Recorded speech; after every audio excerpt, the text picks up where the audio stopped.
AP ప్రభుత్వంతో Google సంస్థ కీలక ఒప్పందం జరిగింది. రాష్ట్ర ఐటీ, ఎలక్ట్రానిక్స్, ఆర్టీజీ శాఖల మంత్రి నారా లోకేష్ సమక్షంలో Google Cloud India vice president and country MD Bikram Singh Bedi, AP real time governance శాఖ కార్యదర్శి సురేష్ కుమార్ నడుమ సచివాలయంలో ఈ ఒప్పందం కుదిరింది. ఆర్టిఫిషియల్ ఇంటెలిజెన్స్ రంగంలో అంతర్జాతీయంగా వస్తున్న మార్పులకు అనుగుణంగా ఆంధ్రప్రదేశ్ ప్రభుత్వం కీలకమైన తొలి అడుగు వేసింది.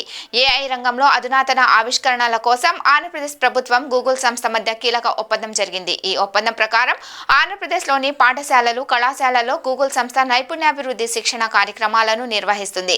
ఈ కార్యక్రమంలో EDB CEO Saikanth Varma, RTGS CEO Dinesh Kumar, ముఖ్యమంత్రి కార్యాలయ కార్యదర్శి కార్తికేయ మిశ్రా, ఏపీ ప్రభుత్వ ఇన్వెస్ట్మెంట్స్ విభాగ ఉన్నతాధికారి యువరాజ్ పాల్గొన్నారు.